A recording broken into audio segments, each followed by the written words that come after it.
This is Minda Dujack coming at you live from FS 102 News. Today's top news is about test taking. According to Boris Bly Jr. in an article, A Study Guide for Students, good test taking skills can be achieved in 6 easy steps. Step 1. Creating conditions for learning.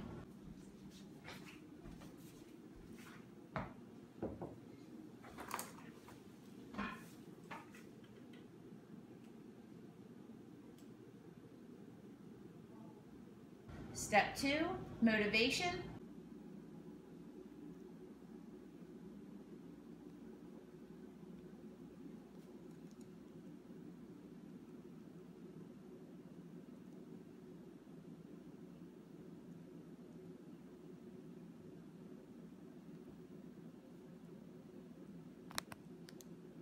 Step 3. Reading techniques.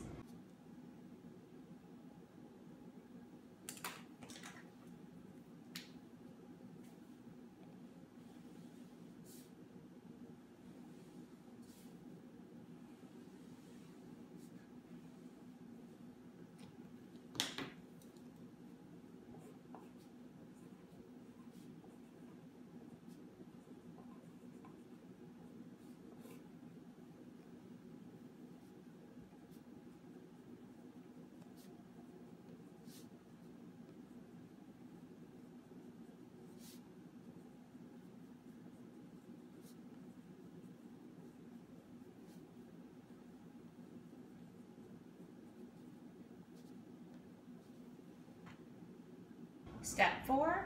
Note-taking techniques.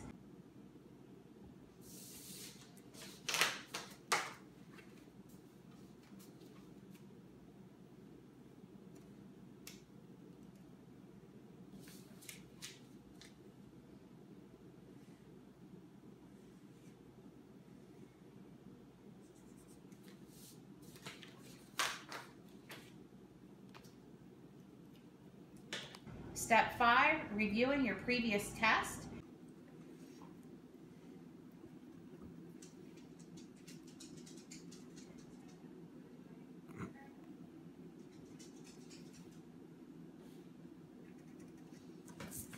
And last but not least, Step 6, which is preparing for your exams.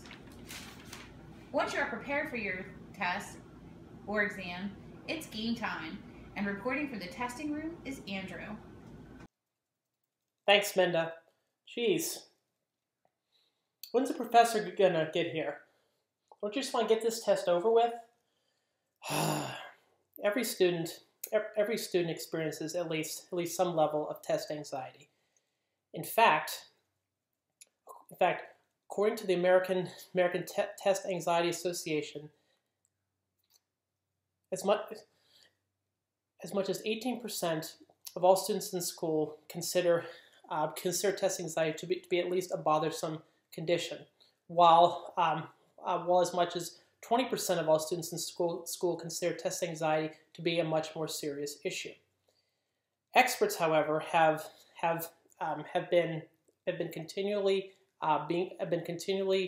been able to clear and expose the link between stress and performance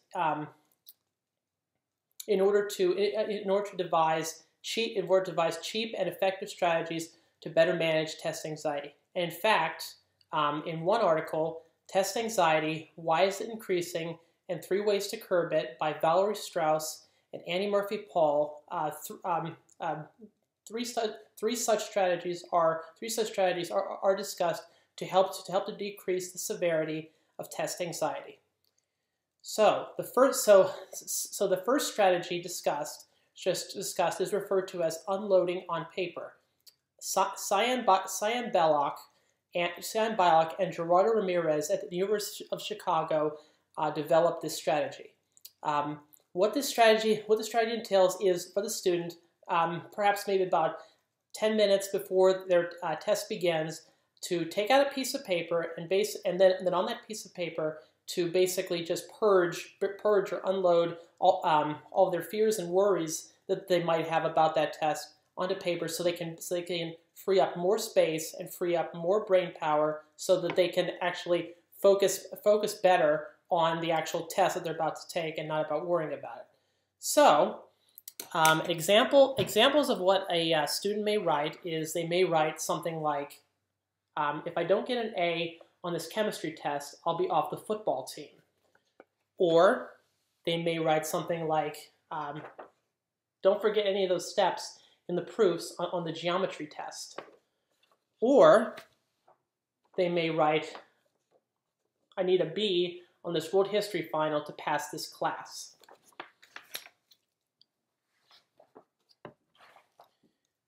So then the second strategy that is discussed is referred to as asserting the values.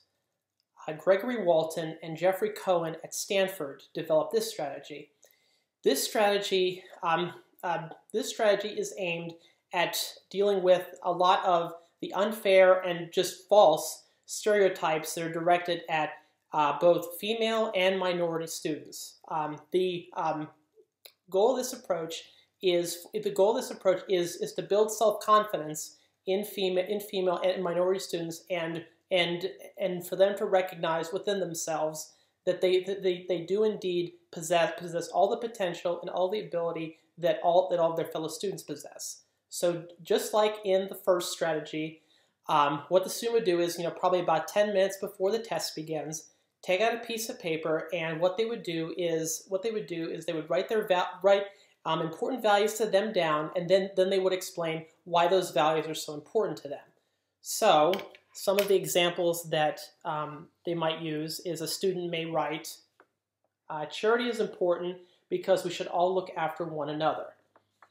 A student may also write, experience is important because we learn by how we choose to live.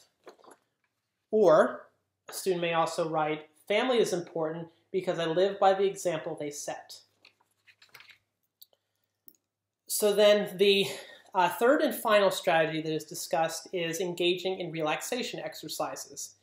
Heidi Larson at Eastern Illinois University developed this strategy.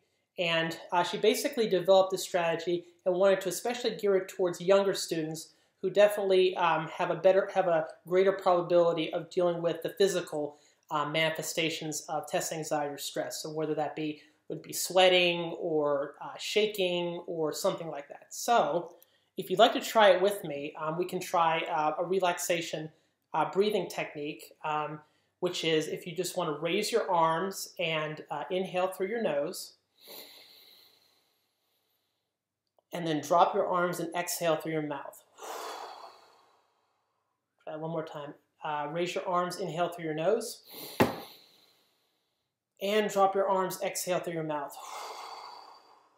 So hopefully, if you do something like that, that exercise or an exercise similar to that, hopefully you'll definitely feel more relaxed before the test or exam. But then, of course, you don't want to become too relaxed and be on the verge of falling asleep because you obviously still have the exam to take.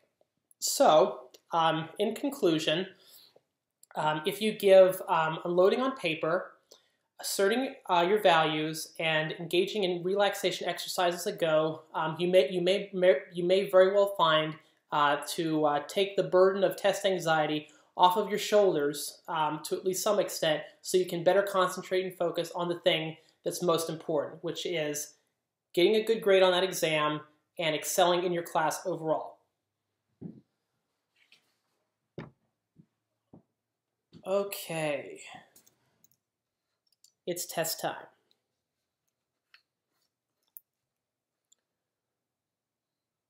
Don't you owe it to yourself, though, to try at least one of those strategies? Back to you, Minda. I got to take this test.